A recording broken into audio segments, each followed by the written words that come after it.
Hello guys, welcome back to my blog and welcome back to my channel. তো আজকে আমি তোমাদের সাথে সোনা মুগ ডালের খিচুড়ি আর হচ্ছে বেগুনি আর আলু ভাজা শেয়ার করব আমার ব্লগে। তো দেখা যাক। আমি এখানে সম পরিমাণে চাল আর সম পরিমাণে ডাল নিয়ে নিয়েছি। সম পরিমাণ দিলে তাহলে খিচুড়িটা টেস্ট হয়। খিচুড়ির জন্য আমি চাল ডাল সেদ্ধ বসিয়ে দিয়েছি, আর খিচুড়ির মধ্যে আমি কিছু আলু দেব আর টমেটো দিয়ে দেব।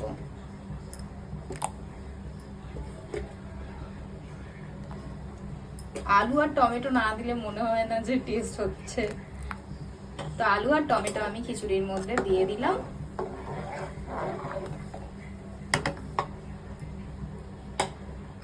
খিচুড়িটা হতে হতে এবার আমি বেগুনিটা বানিয়ে নেব। বেগুনির জন্য আমি এই দুটো বেগুন নিয়েছি। এবার আমি বেগুন দুটোকে খুব ভালো করে ধুয়ে নেব। আমি বেগুনির জন্য বেগুনটাকে লম্বা লম্বি করে পাতলা করে কেটে নেব।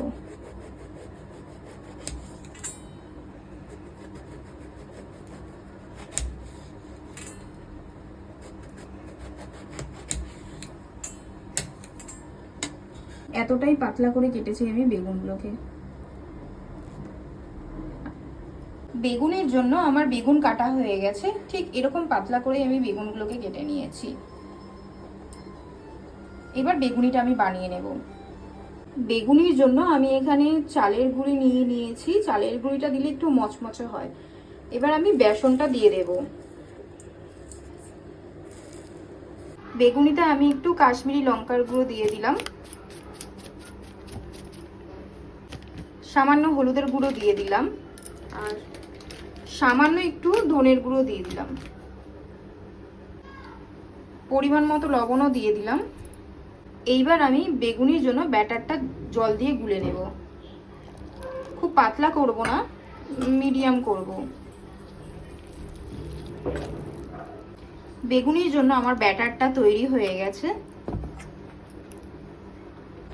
এদিকে চাল আর ডাল সিদ্ধ হয়ে গেছে। এবার আমি খিচুড়ির জন্য সম্বারটা দিয়ে দেব। খিচুড়িতে সম্বার দেওয়ার জন্য আমি এখানে তেজপাতা নিয়ে নিয়েছি, শুকনো লঙ্কা নিয়ে নিয়েছি, সাদা জিরে নিয়ে নিয়েছি, আর একটু আদার পেস্ট নিয়ে নিয়েছি। কড়াই গরম হয়ে গেছে। এইবার আমি পরিমাণ মতন সর্ষের তেল দিয়ে দিলাম। তেল গরম হয়ে গেছে, আমি সামান্য পরিমাণে লবণ দিয়ে দিলাম। এইবার আমি তেজপাতাটা দিয়ে দিলাম, সাদা জিরেটা দিয়ে দিলাম, শুকনো লঙ্কাটা আমি একটু ছিঁড়ে দিয়ে দিলাম। শুকনো লঙ্কাটা আমি একটু ছিঁড়ে দিয়েছি, গোটা দিলে ছিঁড়বে তার জন্য।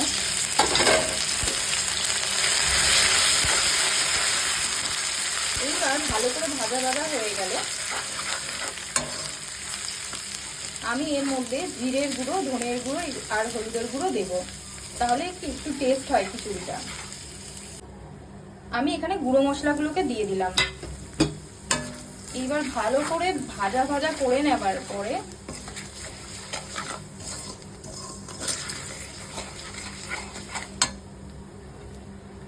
একটু জল দিয়ে দেব।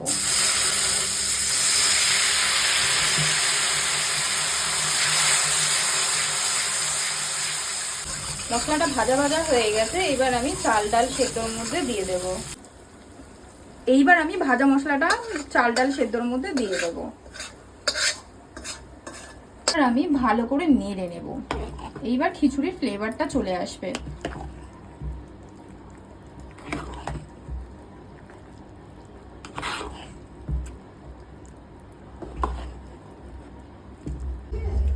আমি এখানে স্বাদ অনুযায়ী একটু চিনি দিয়েছি। খিচুড়িটা পুরো বানানো হয়ে গেছে। এইবার আমি বেগুনিটা ভাজবো। কড়াই গরম হয়ে গেছে। এবার আমি পরিমাণ মতন তেল দিয়ে দিলাম বেগুনিটা ভাজার জন্য। তেল গরম হয়ে গেছে। এইবার আমি বেগুনগুলোকে ব্যাটারের মধ্যে দিয়ে তেলের মধ্যে দিয়ে দেব। ভাজার জন্য আলু কাটা হয়ে গেছে। এবার আমি কড়াইতে তেল দিয়ে দেব। কড়াইও গরম হয়ে গেছে। এবার আমি পরিমাণ মতন তেল দিয়ে দিলাম আলু ভাজার জন্য। ফোড়ন হিসেবে আমি কালো জিরে আর শুকনো লঙ্কা দিয়ে দিলাম। এইবার আলুটা পুরোটা দিয়ে দেব। পরিমাণ মতো লবণ দিয়ে দিলাম, পরিমাণ মতো হলুদ দিয়ে দিলাম, গোটা কাঁচা লঙ্কা দিয়ে দিলাম। তো এইদিকে আমার খিচুড়ি হয়ে গেছে, তার সাথে বেগুনিও হয়ে গেছে, তার সাথে আলু ভাজাও হয়ে গেছে। এবারে দেখা যাক, এবার আমি খেতে বসবো। এখানে বেগুনি, খিচুড়ি আর আলু ভাজা নিয়ে বসে পড়েছি। এবার খেয়ে দেখবো কেমন হয়েছে।